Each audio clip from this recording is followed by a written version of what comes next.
Hello everyone. आकार IAS के YouTube channel पे आप सभी का स्वागत है। तो इस लेक्चर में हम लोग द हिंदू का न्यूज़ एंड एडिटोरियल एनालिसिस करेंगे। हम देखेंगे कि जो अलग अलग एग्ज़ाम्स होते हैं, जैसे यूपीएससी होता है आपका, या फिर आपका स्टेट पब्लिक सर्विस कमीशन के एग्ज़ाम्स होते हैं, तो उनके प्री एंड उनके मेंस के पॉइंट ऑफ व्यू से आप कैसे चीज़ें पढ़ सकते हैं, क्या एडिटोरियल्स को समझने का तरीका होता है, क्या पर्सपेक्टिव होता है। तो मेरा नाम है मृणाल कुमार एंड हम 15 जनवरी मंडे का एडिटोरियल हम लोग देख रहे हैं। तो देखते हैं क्या इंपॉर्टेंट एडिटोरियल्स और कंटेंट है। सबसे पहला है आपका the delusion of eliminating the last terrorist. ये आपका अभी जम्मू एंड कश्मीर के पूंछ और राजौरी डिस्ट्रिक्ट में जो आपका टेररिस्ट अटैक हुआ था, इंसिडेंट हुआ था, उसके ऊपर है। उसके बाद regulating India's online gaming industry, ये आपका आर्टिकल है। उसके बाद status of medical care on India's trains, ये आपका तीसरा आर्टिकल है। तो चलिए हम लोग स्टार्ट करते हैं एडिटोरियल एनालिसिस। सबसे पहला है the delusion of eliminating the last terrorist. तो सबसे पहले मैं इसकी अगर रेलेवेंस समझाऊं तो देखिए, इसमें दो चीज़ें हैं। तो यहाँ पे टेररिज्म की बात हो रही है एंड यहाँ पे जम्मू एंड कश्मीर की बात हो रही है। तो जब हम इसकी बात करते हैं तो आप इसमें प्री के पॉइंट ऑफ व्यू से क्या क्या चीज़ें देख सकते हैं कि अपने कंट्री में टेररिज्म को डील करने के लिए क्या क्या लॉज हैं, क्या क्या रूल्स एंड रेगुलेशंस हैं, ठीक है। उसके अलावा आप देख सकते हैं टेररिज्म से रिलेटेड क्या ग्लोबल एफर्ट्स किए जा रहे हैं, कि जैसे एससीओ का RATS है, ठीक है, फाइनेंशियल एक्शन टास्क फोर्स है आपका टेरर फंडिंग रोकने के लिए, ठीक है। इस तरीके से आप प्री के लिए देख सकते हैं। और क्योंकि हम जम्मू कश्मीर की बात कर रहे हैं, तो जम्मू कश्मीर को जोग्राफिकल पॉइंट ऑफ व्यू से आपको ज़रूर पता होना चाहिए। वहाँ के क्या मेजर माउंटेन रेंजेस हैं, क्या रिवर्स हैं, नेशनल पार्क्स हैं, लेक्स हैं, वाटरफॉल्स हैं एंड फिजिकल फीचर्स हैं। तो प्रीलिम्स में आप इस पॉइंट ऑफ व्यू से इस आर्टिकल को पढ़ेंगे। एंड अगर मेंस की बात करें तो मेंस में ये आपका GS3 के पॉइंट ऑफ व्यू से इम्पॉर्टेंट है, स्पेशली इन इंटरनल सिक्योरिटी। जब हम मिलिटेंसी इन कश्मीर के बारे में बात करते हैं, मिलिटेंसी इन कश्मीर के बारे में बात करते हैं हम लोग, तो उस पॉइंट ऑफ व्यू से आपको ये चीज़ जानने की ज़रूरत है, क्योंकि यहाँ वहाँ पे इसी अप्रोच, टेररिज्म को हैंडल करने के अप्रोच के बारे में वहाँ पे बात हो रही है। तो इसका कंटेंट देखते हैं।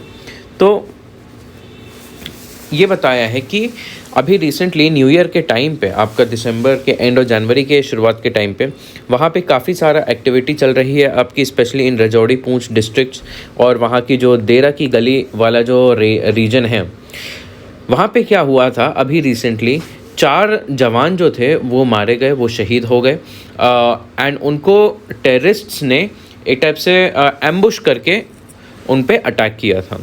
एंड इसके बाद क्या हुआ, इस अटैक के बाद 3 सिविलियंस को पे आरोप लगा कि इन्होंने सिक्योरिटी फोर्सेस को मारा है, ठीक है। एंड उसके बाद हम जानते हैं क्या हुआ कि सिविलियंस से पूछताछ हुई एंड सिविलियंस की पुलिस कस्टडी में डेथ हो गई थी।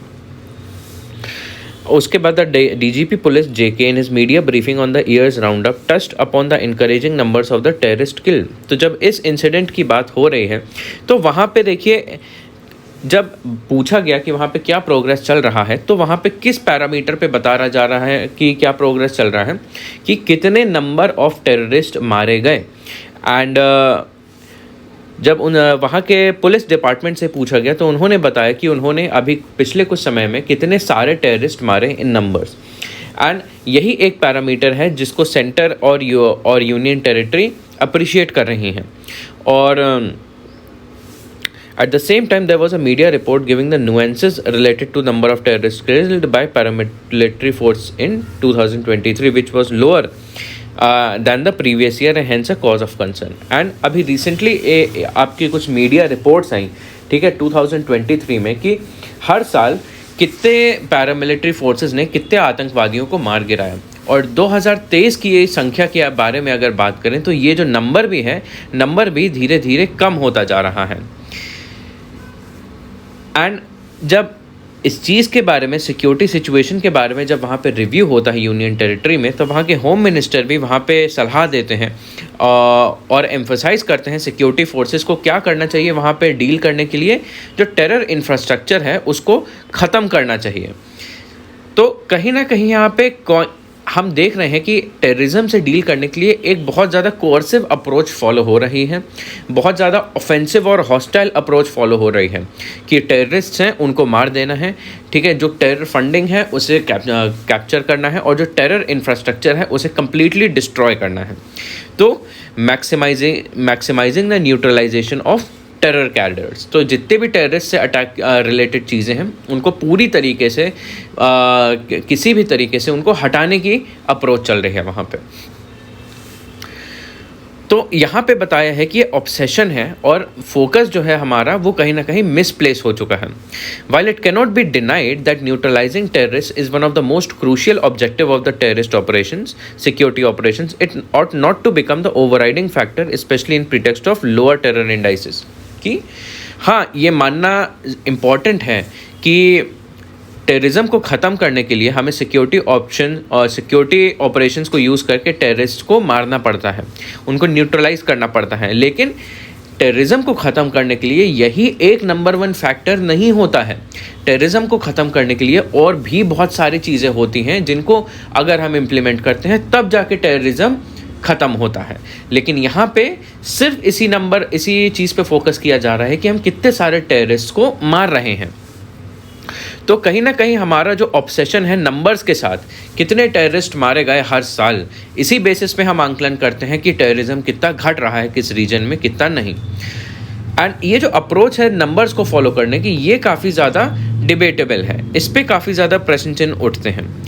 अब यहाँ पे थोड़ा हिस्टोरिकल बैकग्राउंड की बात होती है कि जो इंसर्जेंसी है, जो टेररिज्म ऑपरेशंस है वहाँ पे थोड़ा रीजनल इनस्टेबिलिटी बनाने का जो अप्रोच था टेररिस्ट्स का, तो वो आपका 1900s और 2000s में पीक पे था।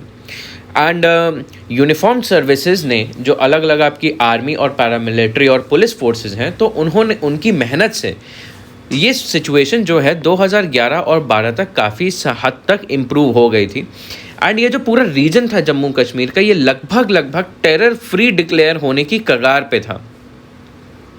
लेकिन अब जो हम देख रहे हैं अभी रिसेंटली पिछले 5-6 साल में हम देख रहे हैं वहाँ पे टेररिस्ट एक्टिविटीज़ फिर से कितनी गति पकड़ रही है, तो कहीं ना कहीं दिखाता है कि ये जो एफर्ट था, जो हमारी यूनिफॉर्म सर्विसेज ने 2011 और 12 तक जो एफर्ट्स किए थे, वो हम आगे तक कंटिन्यू नहीं कर पाए, आगे तक सस्टेन नहीं कर पाए। और जो कहीं ना कहीं ये दिखाता है कि स्टेट मशीनरी का ये फेलियर है कि कंसोलिडेट और build up on the gains made. जो प्रोग्रेस इस 2000 से लेके इन 10-20 सालों में हुआ था, उस प्रोग्रेस को स्टेबलाइज नहीं कर पाए। एंड ये जो प्रोग्रेस है अभी तक किया गया था, ये फिर से कम होता हुआ दिख रहा है। In the hindsight it may be inferred that one of the main attributes leading to the reemergence of the instability is the misplaced focus on counter terrorism approach। कि हम देख रहे हैं कि 2011 से लेके 2020 और 23 तक लगभग इन 10-11 सालों में फिर से टेररिज्म इंक्रीज़ होने लगा है। एंड उसका कुछ रीज़न हम एट्रीब्यूट कर सकते हैं कि जो हमारी काउंटर टेररिज्म को से मुठभेड़ की जो अप्रोच है, कहीं ना कहीं उसमें हमें अब फ्लॉ दिख रहा है। एंड फ्लॉ क्या है कि जो हमारा ऑब्सेशन है, हम सिर्फ इसी टेररिस्ट को ख़त्म करने के लिए सिर्फ एक ही नज़रिया अपनाते हैं कि कितने आतंकवादी मारे गए। We may have been winning the battle by addressing the symptoms, but it has indeed been at the cost of campaign। कि कहीं ना कहीं हम लोग रूट कॉज एड्रेस नहीं कर रहे। तो उसके बाद बताया है कि there is systems reluctance to adapt, कि पूरा जो सिस्टम है हमारा काउंटर टेररिज्म को टैकल करने का, वो नए रियलिटी से अडेप्ट करने में हिचकिचा रहा है। Paradoxically combating insurgencies is challenging when terror-related incidents are on decline, and need for recognition pushes units to scout for easier ways to gain tangibles। तो जो हमारा अब अप्रोच है काउंटर इंसर्जेंसीज़ का, ठीक है, इंसर्जेंसीज़ को कॉम्बैट करने का जो अब हमारा अप्रोच है, हम अब इसमें ये देख रहे हैं कि टेरर रिलेटेड इंसिडेंट्स जो हैं वो कुछ जगहों पे कम भी हो रहे हैं। देखिए, लेकिन अगर टेरर इंसिडेंट्स कम होते रहेंगे और हम यही देखेंगे कि टेरर का प्रोग्रेस की सिक्योरिटी फोर्सेस ने कितने सारे टेररिस्ट मार गिराए। तो यहाँ पे कहीं ना कहीं कुछ दिक्कत आ जाती है। कुछ जगहों पे टेररिस्ट के नंबर घट रहे हैं, बट वहाँ पे फिर भी वही पैमाना फॉलो हो रहा है कि कितने ज़्यादा टेररिस्ट मारे गए। जितने ज़्यादा मारे गए उतना ज़्यादा प्रोग्रेस होगा। तो जो सिक्योरिटी फोर्सेस यहाँ पे बोला है, जब ऐसा सिचुएशन होता है टेररिस्ट के ना होने पे भी उनको दिखाना पड़ता है कि कितने टेररिस्ट मारे, तो वो दूसरे तरीके देखते हैं कि अपना ऑब्जेक्टिव फुलफिल कर सकें। Most often it gets down to being case of the tail wagging the dog, wherein the ends are chased with total disregard to the means. Chasing the numbers was obvious option in the years when terror-related fatalities in J&K touched a historic mark of 2000 plus. तो देखिए यहाँ पे ये बात हो रही है कि अब जो फिर अप्रोच फॉलो हो रही है टेररिस्ट को मारने की अप्रोच, कहीं ना कहीं हम लोग सिर्फ एंड्स पे फोकस कर रहे हैं एंड मीन्स पे नहीं। कि अभी जो रिसेंटली सिविलियन डेथ, जो सिविलियंस की कस्टडी में जो डेथ हुई है, वो उस चीज़ को इससे रिलेट किया जा रहा है कि सिक्योरिटी फोर्सेस का इस इंसिडेंट से रिलेशन, कि जो हमारी टेररिस्ट को एलिमिनेट करने की अप्रोच थी एंड उन नंबर्स को और इम्प्रूव करने की, बढ़ाने की जो अप्रोच थी, वो उस समय के लिए ज़्यादा लागू थी जब हमारे कंट्री में टेरर रिलेटेड इंसिडेंट्स काफ़ी ज़्यादा मात्रा में थे भी। This is in sharp contrast to the declining fatalities post 2007 with the figures at 134 in 2023. तो उसके बाद ये बताया गया है कि ये अप्रोच अब इतनी ज़्यादा कारगर नहीं है, क्योंकि अब नंबर ऑफ टेरर फैटेलिटीज़, कितने ज़्यादा टेररिस्ट मुठभेड़ में मार गिरा रहे हैं, उनकी संख्या अब धीरे धीरे कम होती जा रही है। The situational dynamics unfortunately never assured in the adjustment in the modus operandi of security forces assessment methodology. तो इसी अप्रोच को देखते हुए कि जो ट्रेंड है, हमारी अप्रोच एक है लेकिन अब ट्रेंड बदल रहे हैं, लेकिन अब ट्रेंड के साथ क्या हमारी अप्रोच भी बदलनी चाहिए, इस चीज़ को उतना ज़्यादा ध्यान में नहीं दिया जा रहा है। जो सिक्योरिटी फोर्सेस हैं, अपना जो मोडस ऑपरेंडी है, ऑपरेट करने का तरीका है, जो अप्रोच है, उसको चेंज नहीं कर रही हैं। The change dynamics warranted efforts at peace building, consolidation and conflict management. The system has been reluctant to adopt tangibles proof performance continues to be the bottom line, mainly due to factors such as limited tenures, primacy of short term gains, competitive career environment and false sense of glory। तो देखिए ऐसा क्यों हो रहा है, terror incidents कम हो रहे हैं, फिर भी अपनी अप्रोच को, टेररिज्म को ख़त्म करने की अप्रोच को और इम्प्रूवमेंट नहीं किया जा रहा है, उसमें और चेंजेस नहीं किए जा रहे हैं। आज के समय में देखिए, पहले की टेरर अप्रोच क्या थी, टू किल टेररिस्ट, टेररिस्ट को मारिए और टेररिस्ट को ख़त्म करिए। लेकिन आज के समय में अब देखा जा रहा है कुछ एरियाज़ में, वहाँ के कुछ एरियाज़ में टेररिस्ट की संख्या कम होती जा रही है, तो वो लोग किसे मारेंगे, ठीक है। तो आज के समय में अब इसकी अप्रोच दूसरी डिमांड करती है। अब यहाँ पे दूसरी अप्रोच की डिमांड है। क्या वो अप्रोच होनी चाहिए, अब सिक्योरिटी फोर्सेस वहाँ पे पीस बिल्डिंग करें, वहाँ पे शांति बरकरार रखने की कोशिश करें, कंसोलिडेट करें कि जो अब टेररिस्ट हटा दिया है, अब वहाँ पे लोगों के बीच में और कॉन्फिडेंस इंश्योर करें, ठीक है, और जो उन्होंने प्रोग्रेस किया है उसे मजबूत बनाएं, और उसके बाद कॉन्फ्लिक्ट मैनेजमेंट करें। कॉन्फ्लिक्ट मैनेजमेंट मतलब अगर कहीं भी कोई इशू होता है तो उसे एक मेजर वायलेंट इंसिडेंट होने से पहले ही मैनेज कर लें, रिजॉल्व कर लें।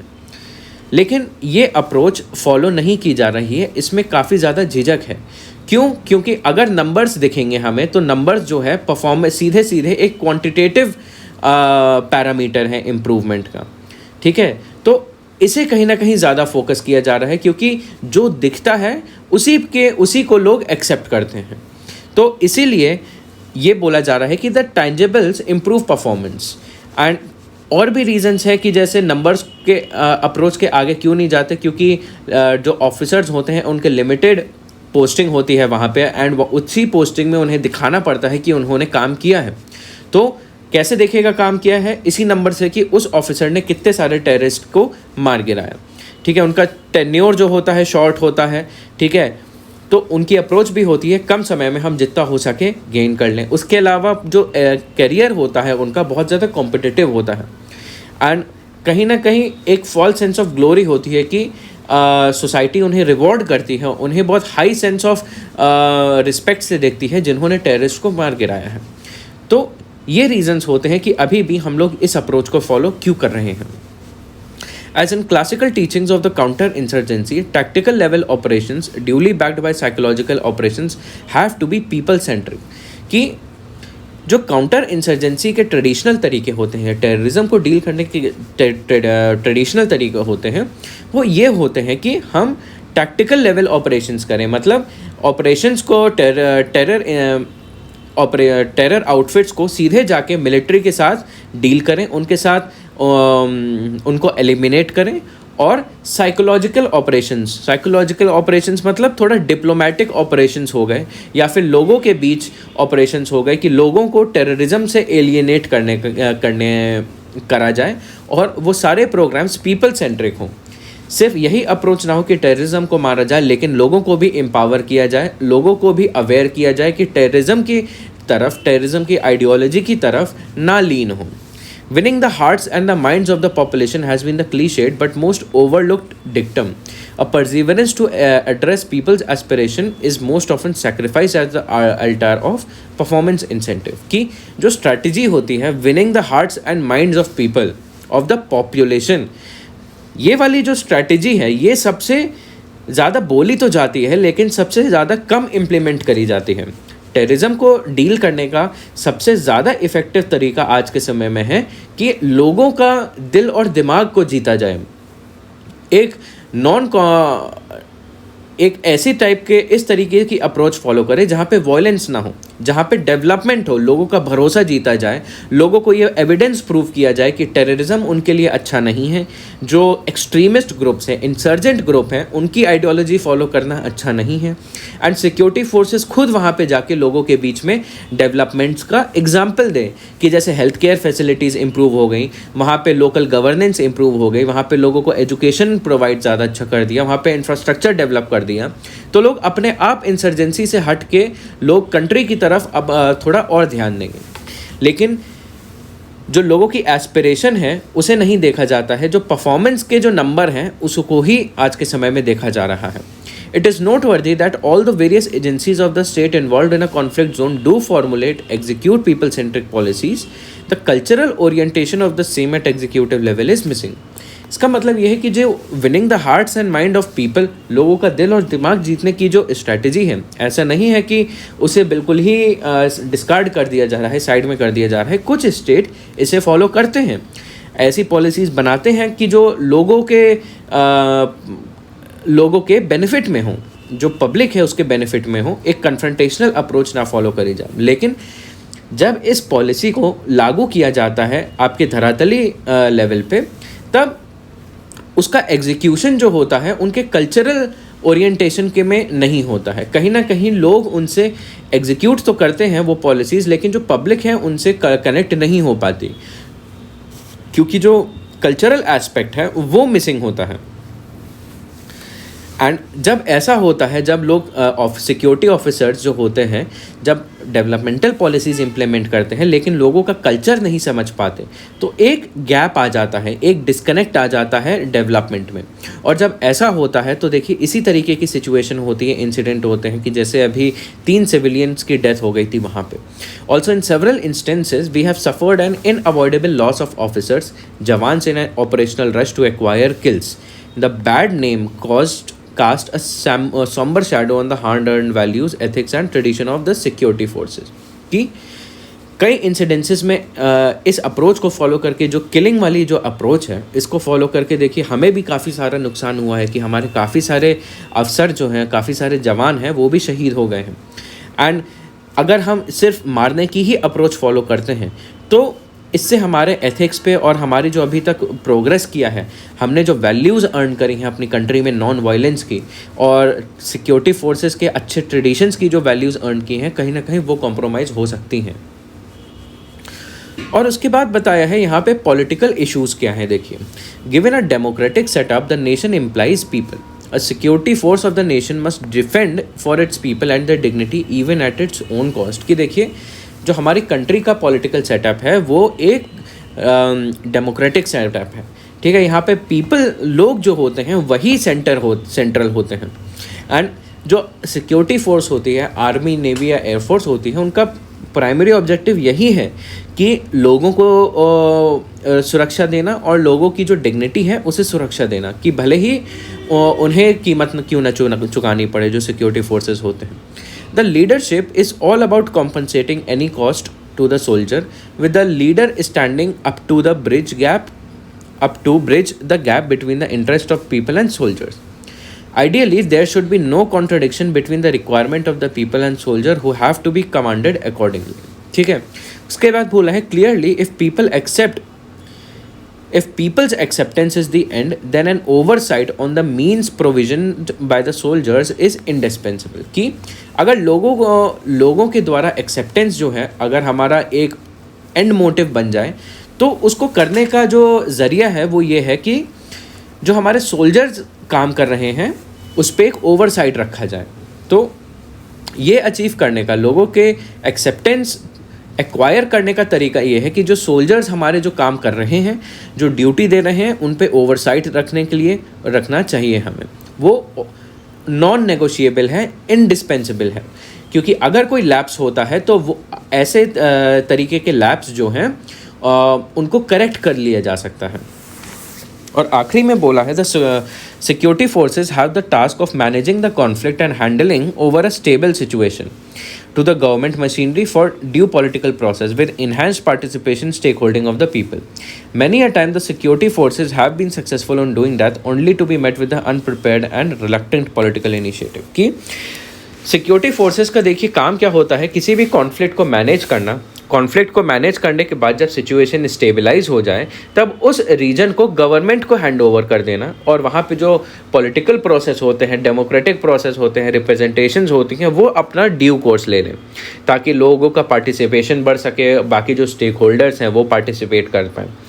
लेकिन कई बार सिक्योरिटी फोर्सेस जो हैं ये करने में सक्सेसफुल तो होती हैं, लेकिन उन्हें रिलक्टेंट पॉलिटिकल रिस्पॉन्स भी मिलता है। देखिए इसी तरीके कैसे कि जैसे जनवरी 8 की अगर बात करें, ये रिपोर्ट किया गया था जनवरी 8 में, the people of Jammu Kashmir who have not had any assembly representation since 2018 will cease to have any electoral representation at the grass root level as well. कि जो लोग हैं जिन्हें 2018 से रिप्रेजेंट करने का कोई मौका नहीं मिला है, अभी तक देखिए उन्हें कोई मौका ग्रास रूट लेवल पे रिप्रेजेंट करने का नहीं मिला है। वहाँ पे अभी भी देखिए जो पॉलिटिकल प्रोसेस है वो काफ़ी ज़्यादा स्टॉल्ड चल रहा है। और उस आखिरी में बोला है such developments do not compromise a recipe for resolution और do not comprise a recipe for resolution of JK conundrum through the whole of the government approach, and perhaps the objective of eliminating terrorists rather than terrorism shall continue to be the ground rule। कि जिस तरीके के development अब वहाँ पे चल रहे हैं, एक तरीके से ये पूरा सिस्टम नहीं होना चाहिए जम्मू कश्मीर के इश्यूज़ को रिजॉल्व करने का। और अगर ऐसा ही तरीका हम यूज़ करते रहेंगे तो अब हम टेररिस्ट को तो एलिमिनेट कर देंगे, लेकिन जो टेररिज्म का इशू है वो थोड़ा थोड़ा फिर भी परसिस्ट करता रहेगा ग्राउंड पे। तो ये था आपका first article about terrorism and Jammu Kashmir and approach towards counter terrorism and insurgency. उसके बाद आता है second article regulating India's online gaming industry. तो इसका अगर रेलेवेंस देखते हैं तो रेलेवेंस की अगर बात करें तो प्रीलिम्स में देखिए आपको ट्रेंड्स पता होने चाहिए कि गेमिंग इंडस्ट्री का इकोनॉमिक ट्रेंड क्या है, किस लेवल पे ग्रो कर रही है इंडस्ट्री, एंड उसके जो कुछ कीवर्ड्स हैं। तो कीवर्ड्स कैसे हो गए, जैसे गेम ऑफ चांस हो गया, गेम ऑफ स्किल हो गया, ये क्या होता है, दोनों के बीच में डिफरेंस क्या होता है, कौन कौन से गेम्स होते हैं गेम ऑफ चांस होते हैं, कौन कौन से गेम ऑफ स्किल होते हैं। तो इस तरीके के कॉन्सेप्ट्स जो हो गए आपकी गेमिंग इंडस्ट्री से रिलेटेड वो आपको पता होने चाहिए। एंड अगर मेंस की बात करें तो मेंस में ये आपका GS3 के अंडर में आ जाएगा, आपका इकोनॉमिक डेवलपमेंट के अंडर। ठीक है, तो इसमें क्योंकि गेमिंग इंडस्ट्री है काफ़ी एक बड़ा ग्रोथ सेक्टर है, गेमिंग इंडस्ट्री अब बहुत तेज़ी से ग्रो कर रही है हमारी कंट्री में, तो उसको रेगुलेशन करने, तो उससे रिलेटेड क्या क्या इश्यूज़ आते हैं हमारी कंट्री में, गेमिंग से रिलेटेड क्या क्या कंट्रोवर्सीज़ रही हैं, क्या क्या इससे रिलेटेड सल्यूशंस प्रपोज किए गए हैं, एंड क्या क्या इसके वे फॉरवर्ड हो सकते हैं। इस पॉइंट ऑफ व्यू से आपको ये वाला आर्टिकल पढ़ना है कि इस पूरे इंडस्ट्री का रेगुलेशन करने की ज़रूरत है, तो क्यों रेगुलेशन करने की ज़रूरत है और किस तरीके से हम रेगुलेशन कर सकते हैं, ये सारी की सारी इन्फॉर्मेशन आपकी ये आर्टिकल देता है। तो बैकग्राउंड की अगर बात करें, as we know, market failures manifesting in various forms such as monopolies, externalities, for information assembly, asymmetry not only diminish economic value but also erode social well-being which result in decline of trust of users। कि आज के समय में देखिए, अगर market failures होते हैं, किसी भी तरीके का मार्केट फेलियर होता है तो उसका कॉन्सिक्वेंस क्या होता है, मोनोपोलीज बन जाती हैं, देखिए, ठीक है, उसके नेगेटिव आउटकम्स होते हैं, ठीक है, नेगेटिव बाय प्रोडक्ट होते हैं, इन्फॉर्मेशन एसिमेट्री होती है, लैक ऑफ ट्रांसपेरेंसी होती है।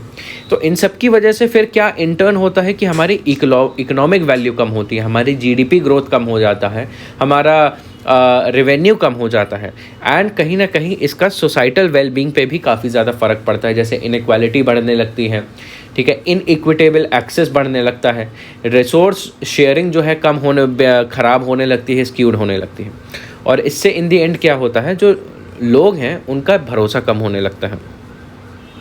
ऐसे ही सिचुएशन होती है जहाँ पे सरकारी नियंत्रण की ज़रूरत होती है, जहाँ गवर्नमेंट रेगुलेटरी इंटरवेंशन जो है बहुत इम्पॉर्टेंट हो जाता है।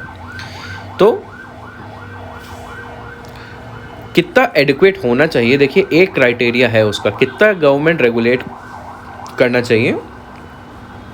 उसका क्राइटेरिया ये है, the benefit of government intervention must surpass its potential cost, कि जितना रिसोर्स लग रहा है, जो कॉम्प्रोमाइज़ हो रहा है या नेगेटिव्स हैं गवर्नमेंट रेगुलेशन के किसी भी सेक्टर में, अगर उसका बेनिफिट उससे ज़्यादा है, कॉस्ट से ज़्यादा बेनिफिट है, तो वो चीज़ सही है। The benefits include the safeguarding public interest and trust, कि अगर सरकार जो है रेगुलेट कर रही है, उसे कंट्रोल कर रही है, कुछ चीज़ें प्रोहिबिट कर रही हैं, उसके रूल्स एंड रेगुलेशंस बता रही है, लोगों के फ्रीडम को उसमें कर्व कर रही है, अगर उससे लोगों का पब्लिक इंटरेस्ट जो होता है वो प्रोटेक्ट होता है और लोगों का भरोसा जो है वो प्रोटेक्ट होता है, तब वो रेगुलेशन जो है वैलिड होता है। तो अब यहाँ पे बात करी है डिजिटल मार्केट्स की। Online services have become central to how most of us live in our life, कि आज के समय में ऑनलाइन सर्विसेज देख रहे हैं बहुत ही इंपॉर्टेंट हो गई हैं। जैसे ई गवर्नेंस हो गया, ठीक है, आधार हो गया, कोई भी आपको फॉर्म भरना है वो भी ऑनलाइन होता है, और रिजल्ट्स होते हैं एग्ज़ाम्स के वो भी ऑनलाइन होते हैं, आपको कोई एप्लीकेशन सबमिट करनी है वो भी ऑनलाइन होता है, तो सारा का सारा काम ऑनलाइन होता है। देखिए वो हमारी ज़िंदगी का एक पार्ट बन चुका है। With staggering 692 million internet users, India has the world's second largest internet user base. देखिए ये आपका एक मेंस ओरिएंटेड फैक्ट है, मेंस ओरिएंटेड फैक्ट है, देखिए डेटा है जो कि आप अपने आंसर्स में लिख सकते हैं, ठीक है। इंडिया में हमारे कितने हैं, 692 मिलियन इंटरनेट यूज़र्स हैं, और इंडिया जो है दुनिया का second largest internet user base है, ठीक है, and ranks 8th globally in terms of time spent on mobile apps. तो ये इंडिया का डेटा है जो कि ये बताता है कि इंडिया में बहुत भारी मात्रा में अब स्मार्टफोन्स और इंटरनेट और मोबाइल ऐप्स यूज़ होती हैं। देखिए यहाँ पे और डेटा की बात करी है, the average daily mobile app usage has surged to 4.9 hours at 32 increase since 2019। लोग जो हैं अब डेटा के अनुसार ऐसा पाया गया है कि एक एवरेज व्यक्ति दिन के लगभग 5 घंटे अपने स्मार्टफोन पे बिताता है, और 2019 से लेके 32% बढ़ के ये इतना हो गया है। तो 2019 में कम था, आज के समय में ये बढ़ गया है और ये बढ़ता ही जा रहा है। Notably significant 82% of the users is dedicated to media and entertainment with social media accounting for half of its engagement, कि जितने भी लोग जो हैं ऑन एन एवरेज 5 घंटा मोबाइल चला रहे हैं, लगभग उसमें से 80% लोग जो हैं सोशल मीडिया यूज़ करते हैं, एंटरटेनमेंट के लिए फ़ोन यूज़ करते हैं। तो इतनी भारी मात्रा में आज के समय में अब mobile phone, social media, entertainment use हो रहा है। While this trend has generated significant benefits to the people, it has also created new concerns. For instance, internet has been inundated with AI generated deepfake videos of celebrities, कि इसका देखिए फ़ायदा जो है, ये बोलने की ज़रूरत नहीं है कितना ज़्यादा फ़ायदा हुआ है। लोग अब आराम से पेमेंट कर सकते हैं, कम्युनिकेट कर सकते हैं, कनेक्ट कर सकते हैं, अपने बिजनेस ग्रो कर सकते हैं, नए आइडियाज़ शेयर कर सकते हैं, ठीक है, और अपने इस तरीके से एंटरटेनमेंट कर सकते हैं। फ़ायदे इससे बहुत सारे हुए हैं, लेकिन काफ़ी सारे नुकसान भी हुए हैं। जैसे हमने देखा है कि डीप फेक वीडियोज़ अब सेलिब्रिटीज़ के शेयर होने लगे हैं जो कि AI जनरेटेड होते हैं, ठीक है, तो इससे काफ़ी ज़्यादा नुकसान भी होता है लोगों को और इसके अलावा जैसे लोगों को अब स्मार्टफोन एडिक्शन भी होने लगा है, ठीक है। These technologically advance simulations have blurred the lines between what's real and what's not. Market failure in online services has taken new characteristics and complexities due to intricate interplay of data and algorithm. कि अब जो deep fake जैसी चीज़ें हैं, ये लोगों के differentiate करने में और ज़्यादा दिक्कतें कर रहा है कि लोग अब नहीं बता सकते हैं कि कौन सा वीडियो सही है, ओरिजिनल है, और कौन सा डीप फेक द्वारा आर्टिफिशियल है, ठीक है। तो कहीं ना कहीं आज के समय में ये समस्या इतनी ज़्यादा बढ़ रही है, तो ये एक तरीके का मार्केट फेलियर हुआ कि हमने अभी यहाँ पे मार्केट फेलियर की बात करी थी। क्या होता है मार्केट फेलियर में, और ऑनलाइन सर्विसेज का देखिए मार्केट फेलियर अब नए कैरेक्टरिस्टिक ले रहा है और कॉम्प्लेक्स होता जा रहा है, क्योंकि यहाँ पे डेटा और एल्गोरिथम की बातें होती जा रही हैं, तो बहुत कॉम्प्लेक्स फैक्टर्स बनते जा रहे हैं। The government is responding to these challenges by proposing new forms of digital regulation. तो इस तरीके की जो समस्याएं हो रही हैं डिजिटल वर्ल्ड में, उसको टैकल करने के लिए सरकार जो है अब नए कायदे और कानून ला रही है। Within this landscape, an important sector is online gaming, where market failure is becoming evident and yet there is no adequate regulation. कि ऑनलाइन डिजिटल मीडिया को रेगुलेशन में देखिए एक बहुत महत्वपूर्ण हिस्सा होता है ऑनलाइन गेमिंग के रेगुलेशन का।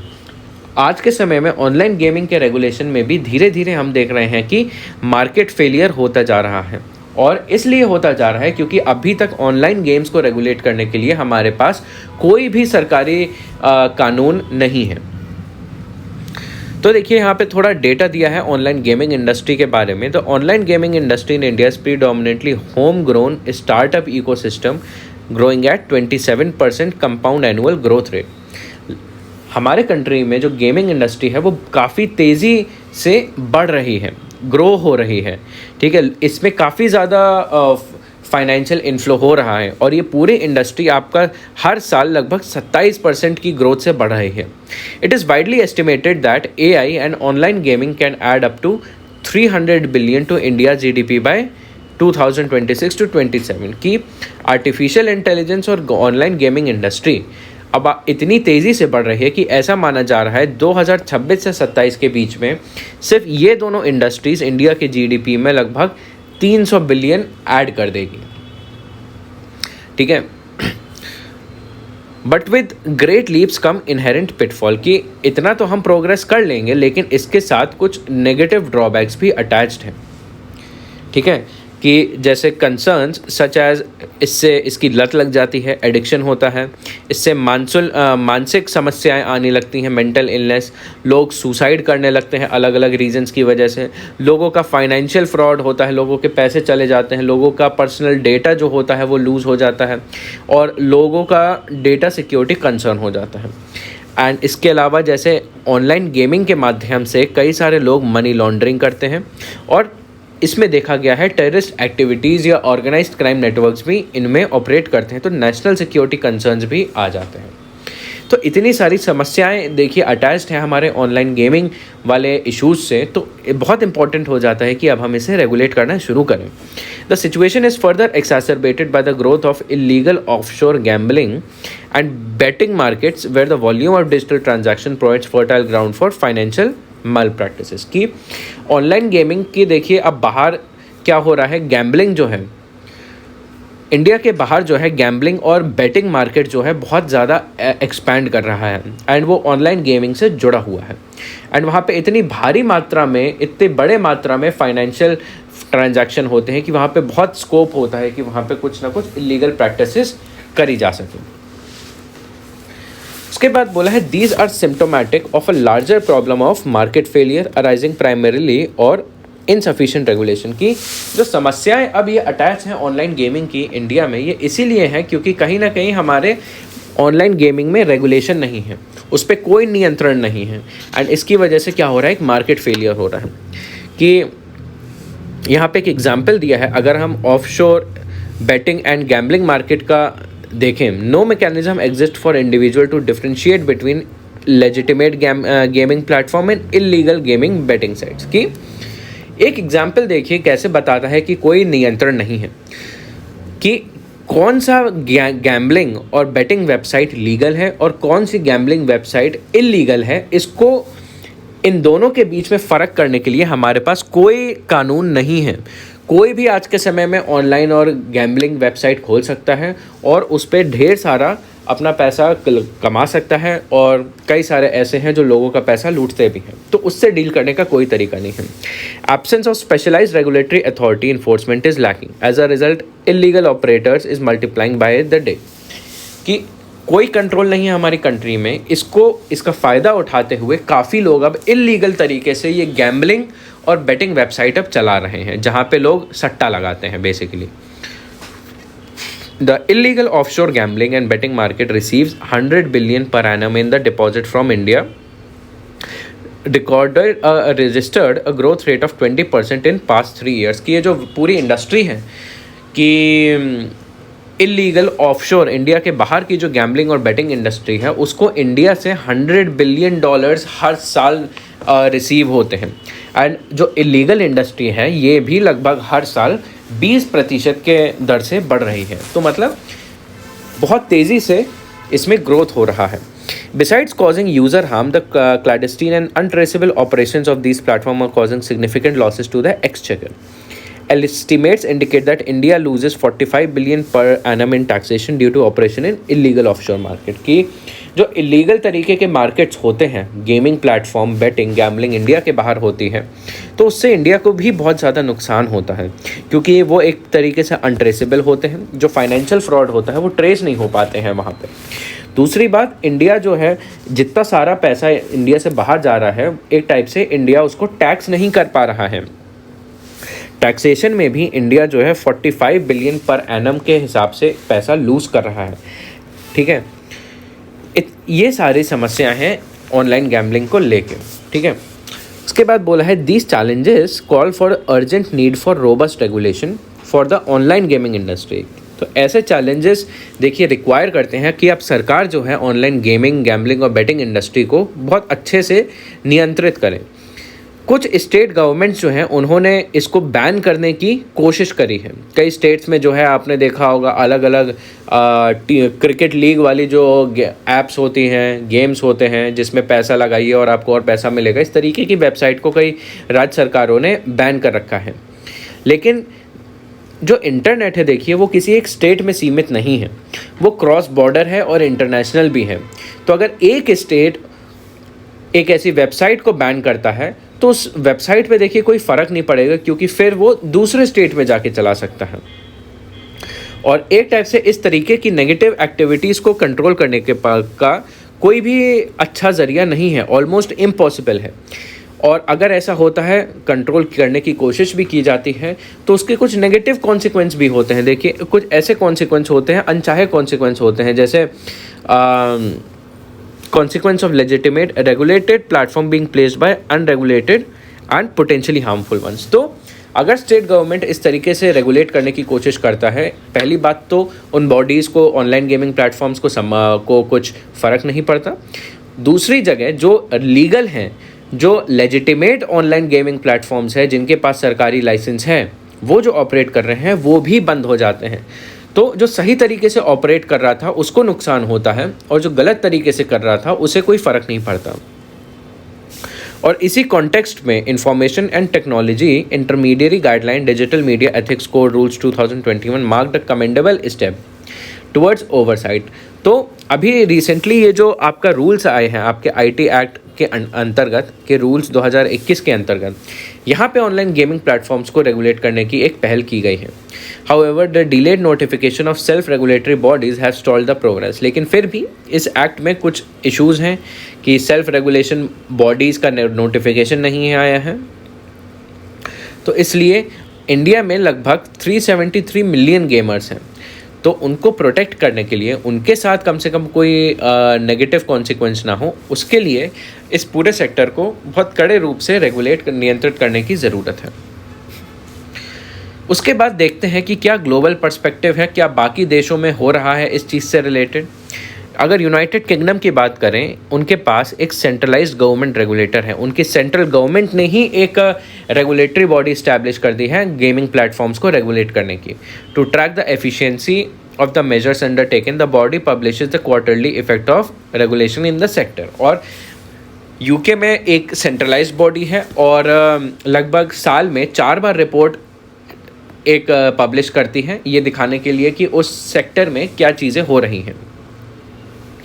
Recent reports have shown that since 2017, operators who fell afoul of player protection requirement have been subjected to significant multi-million pound fines। ठीक है, तो जो लोग उसमें इलीगल एक्टिविटीज़ भी कर रहे हैं, फेयर तरीके से नहीं भी खेल रहे हैं, तो तब वहाँ पे उन पे फाइन भी लगाया जाता है, बहुत करोड़ों रुपए का। This strict enforcement, coupled with targeted efforts aimed at harm reduction during the 2018 and 22, led to decline in both disordered gaming and medium to low risk gaming behavior। And United kingdom की अगर बात करें तो उनके इस step से काफ़ी सारा फ़ायदा भी हुआ है। वहाँ पे लोगों को नुकसान कम पहुँच रहा है गेमिंग की वजह से, एंड गेमिंग से रिलेटेड जो फाइनेंशियल रिस्क होते हैं वो भी कम होते हैं। An unregulated market may not deliver the greatest benefit to society overall। ठीक है, according to the IMF, combination of high taxes and a weak discretionary approach to regulatory enforcement creates most fertile ground for shadow economy environment in which Indian online gaming industry is operating। तो IMF का कहना है अगर कोई भी regulatory approach जो है सिर्फ टैक्स डिमांड करे और डिस्क्रिशनरी अप्रोच को वीक रखे, ठीक है, उस अपने इन्फोर्समेंट्स को लागू करने के लिए, तब वहाँ पे काफ़ी सारे इश्यूज़ आते हैं। जैसे वहाँ पे शैडो इकोनॉमी पनपने लगती है कि लोग अपना टैक्स नहीं दिखाते हैं, लोग अपने टैक्स को शो नहीं करते हैं और सारी अपनी इकोनॉमी सरकार के रेडार के नीचे चलती है। ठीक है, तो वहाँ पे देखिए ऑनलाइन गेमिंग में आज के समय में ऐसा हो रहा है क्योंकि इंडिया में ऐसा ही सिस्टम फॉलो होता है। Therefore establishing a strict regulatory framework is an urgent need, not just for protecting our digital नागरिक्स and national interest but also to ensure responsible growth for the online gaming sector. तो ये वाली बात करी है इस वाले आपके आर्टिकल में। उसके बाद है आपका status of India's of medical care on India's trains. तो इसकी रेलेवेंस देखिए, रेलेवेंस में आप इसको मेंस के पॉइंट ऑफ व्यू से ज़्यादा पढ़ सकते हैं। सबसे पहली बात तो GS2 की बात करते हैं। GS2 में आपका गवर्नेंस एंड सोशल जस्टिस के अंडर, उसमें जो आपका हेल्थ केयर है,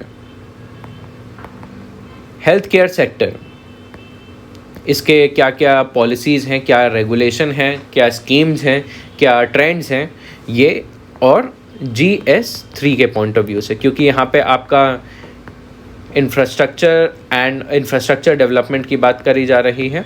इंफ्रास्ट्रक्चर में भी सेफ्टी पॉइंट,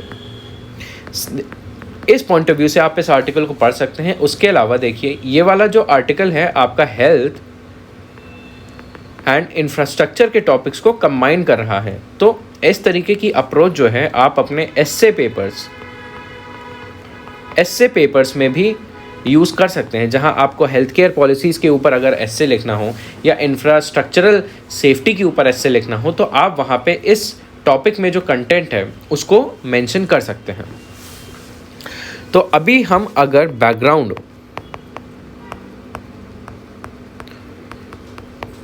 की अगर बात करें तो देखिए यहाँ पे इंडियन रेलवेज़ की बात हो रही है। यहाँ पे बात क्या हो रहा है कि हमारे इंडियन ट्रेन जो हैं, देखिए ट्रेन के सफ़र के बीच में कोई अगर करता है तो ऐसी संभावना होती है कि वो किसी ना किसी प्रकार का इशू आ जाए, हेल्थ बेस्ड इशू आ जाए। ठीक है, ये चीज़ कोई नहीं कह सकता कब किसको कौन सी समस्या हो जाए।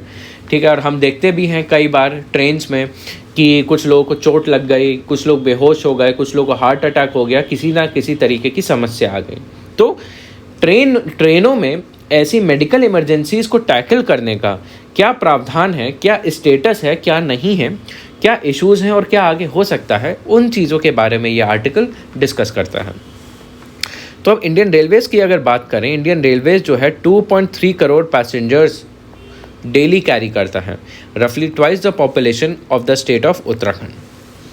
तो रेलवेज़ में लगभग 2.3 करोड़ पैसेंजर्स डेली ट्रैवल करते हैं, तो मतलब बहुत भारी मात्रा में। Catering to the health needs of this population is the responsibility. अगर इतनी सारी पॉपुलेशन एक सिस्टम के थ्रू जा रही है तो उनकी क्या क्या हेल्थ नीड है, क्या नहीं, उसको देखना बहुत ज़रूरी है। ये किस कॉन्टेक्स्ट में है कि अभी रिसेंटली जो बालासोर ट्रेन एक्सीडेंट हुआ था, ठीक है, उसके कॉन्टेक्स्ट में है rail safety, but it was largely about accident related safety, ठीक है। Due to its high passenger throughput, there is another kind of safety of railways responsible for, but which is often overlooked in medical emergencies। कि अगर हम emergencies की बात करते भी हैं रेलवेज़ में, तो सबसे ज़्यादा फोकस जो है वो एक्सीडेंट रिलेटेड सेफ्टी पर जाता है, लेकिन मेडिकल इमरजेंसीज पे बहुत ज़्यादा अभी तक फोकस कम है।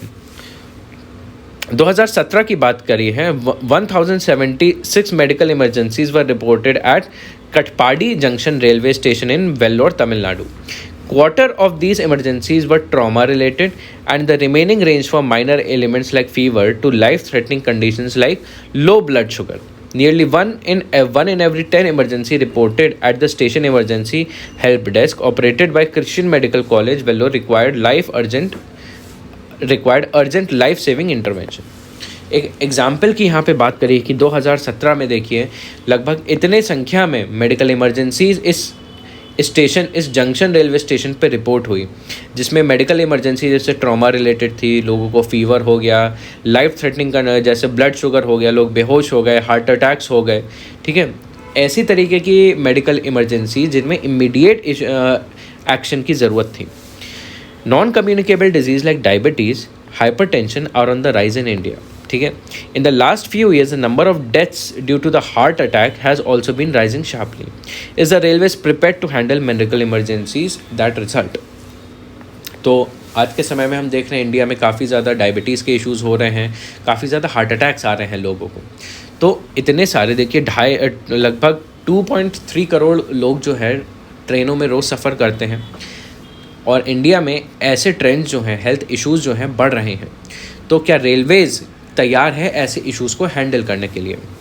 तो हमारे देखते हैं रेलवेज़ में इमरजेंसी केयर का क्या प्रावधान है। तो medical care provisions in Indian railways have evolve to address emergency medical conditions and not accident related emergencies. कि जो हमारा अभी प्रेजेंट स्ट्रक्चर है रेलवेज़ में मेडिकल इमरजेंसीज़ को टैकल करने का, वो मेडिकल प्रोविजंस को, मेडिकल केयर प्रोवाइड करना है और एक्सीडेंट रिलेटेड केयर प्रोवाइड करना है। तो दो तरीके की चीज़ें प्रोवाइड करता है, सर्विस प्रोवाइड करता है। 1995 की अगर बात करें, एक हिस्टोरिकल एंगल देखें कि इसका रेलवेज़ में मेडिकल सेफ्टी का कैसे एवोल्यूशन हुआ। 1995 में एक स्पेशल फर्स्ट एड बॉक्स हर ट्रेन में लगाना शुरू किया। In the long distance superfast trains शताब्दी और राजधानी, यहाँ पे एक स्पेशल फर्स्ट एड बॉक्स लगाया जिसमें 49 आइटम्स हुआ करते थे, जो कि अगर कोई भी डॉक्टर अगर ट्रैवल कर रहा है तो वो इस्तेमाल कर सकता है किसी की जान बचाने के लिए। और इसका एक इम्प्रूवमेंट आया, क्या, ऑगमेंटेड फर्स्ट एड बॉक्स, जिसमें 58 उसे बढ़ा के लगभग 58 आइटम्स रख दिए थे। उसके बाद आपका 1996 आता है, एक पायलट प्रोजेक्ट रन किया जाता है जहाँ पे a medical team in 2 long distance train. The team consisted of a medical officer, a male nurse and an attendant. In the next 4 years was mostly idle and the doctors attending only minor. तो 1996 में, एक साल बाद, इस issue को deal करने के लिए एक प्लान लाया गया कि हर ट्रेन में, हर लॉन्ग डिस्टेंस ट्रेन में एक मेडिकल टीम को साथ में भेजा जाए, ताकि अगर किसी को समस्या हो तो उसे डायरेक्टली डॉक्टर्स जो हैं एड्रेस कर पाएँ। लेकिन अगले 4 सालों के उसमें वहाँ पे ये पाया गया कि डॉक्टर्स की जो टीम थी वो खाली ही ट्रैवल करती थी, उनके पास कुछ ज़्यादा काम हुआ नहीं करता था, और वो उनको ज़रूरत भी पड़ती थी तो बस जैसे सर्दी ज़ुकाम ऐसी छोटी मोटी चीज़ों को ही देखने के लिए आते थे। Only 4 critically ill passengers were recorded in this time. None survived due to the lack of adequate resources in the moving train. Railways subsequently discontinued the service, but to make healthcare accessible, decided to give doctors traveling in a train a 10% discount if they were willing to provide medical services en route. कि जब ऐसा देखा गया कि doctors के रहने से कोई ज़्यादा फ़र्क नहीं पड़ा है, और इसी समय में देखिए, इसी समय के इन्हीं 4 सालों में सिर्फ 4 केस आए थे जहां पे लोगों की डेथ हो गई थी ट्रैवलिंग में। डेथ भी इसलिए हुई थी क्योंकि उनको बचाया नहीं जा सका, क्योंकि ट्रेन पे उतने साधन नहीं थे। तो सरकार ने क्या किया, इस मेडिकल टीम वाले प्रोजेक्ट को डिस्कार्ड कर दिया और बदले में ये कहा कि अगर ट्रेन में कोई भी डॉक्टर ट्रैवल कर रहा है और अगर वो समय आने पे अपनी मेडिकल सर्विस प्रोवाइड करता है तो उसे कुछ ना कुछ बेनिफिट मिल जाएगा, एक 10% डिस्काउंट मिल जाएगा। लेकिन ये भी पाया गया कि इनएडिक्वेट है। एंड आपके 2004 में एक इंसिडेंट हुआ था। नेत्रपाल सिंह थे, ये chief legal assistant of railway officer थे।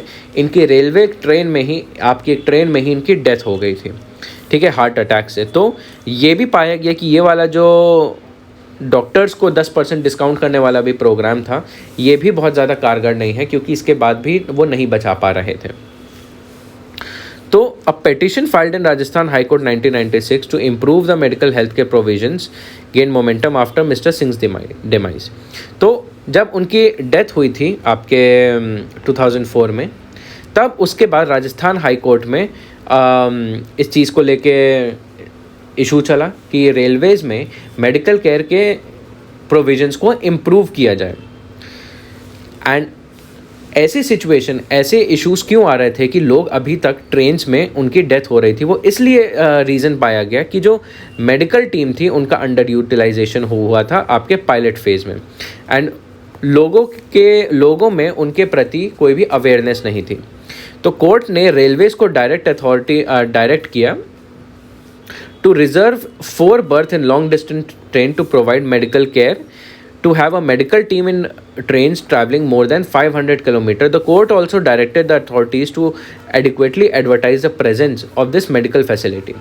तो ऐसी सिचुएशन होने के बाद जब कोर्ट में केस चला, तो कोर्ट ने फिर रेलवेज़ को आदेश दिया कि हर 500 किलोमीटर से ज़्यादा चलने वाली ट्रेन में 4 बर्थ जो है वो रिज़र्व होनी चाहिए मेडिकल टीम के लिए, और ऐसे पोस्टर्स लगाए जाएं या एडवर्टाइज़ किया जाए इस मेडिकल टीम के बारे में, ताकि लोगों को पता चले और जब समय आए तो मेडिकल टीम को वो लोग खुद अप्रोच कर सकें।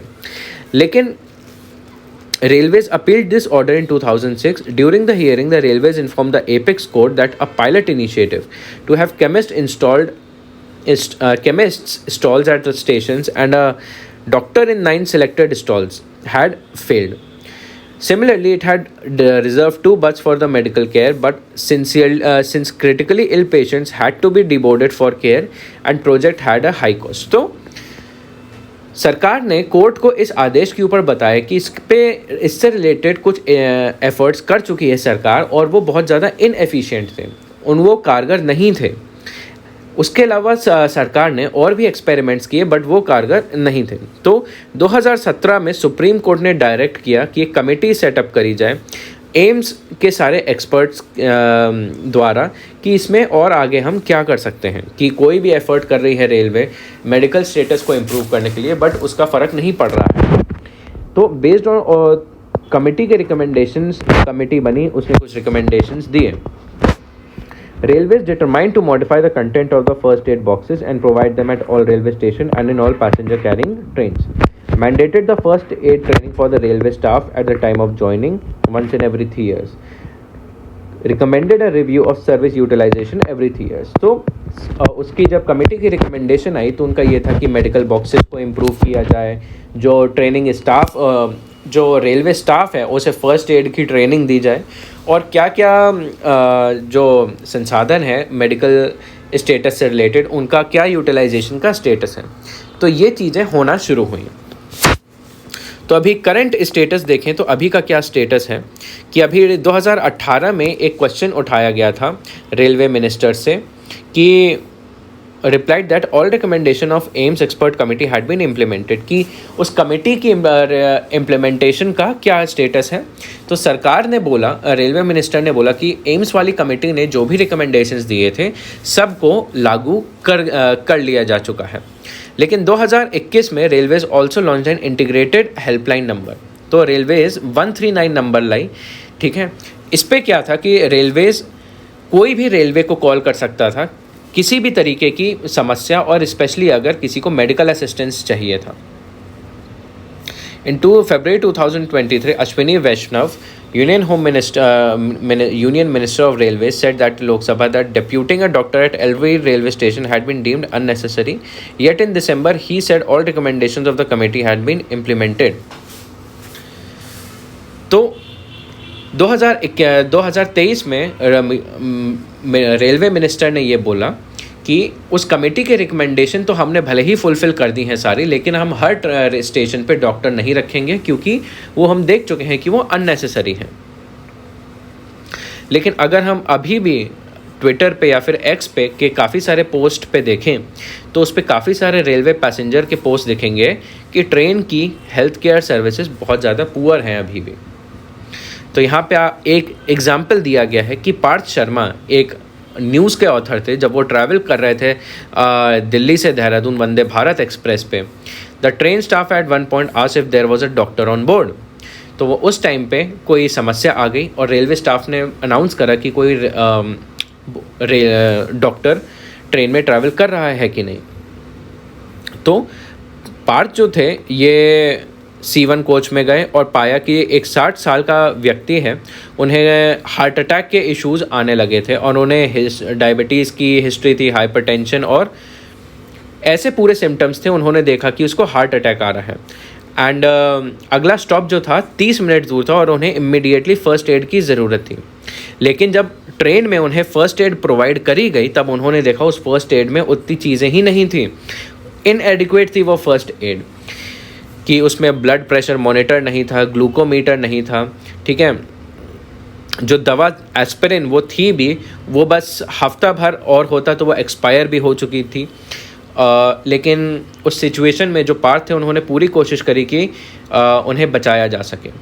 और आगे चल के जब इसका इंस्पेक्शन हुआ, इस पूरे सिचुएशन को देखा गया, तब ये पाया गया कि जो मेडिकल आइटम वाला जो मेडिसिन बॉक्स था, उनका जो मेडिकल किट थी वो अभी भी 1995 वाले तरीके से चल रही थी, जबकि 2017 में उसे रिवाइज करके 48 से बढ़ा के 88 आइटम्स उसमें ऐड कर दिए गए थे।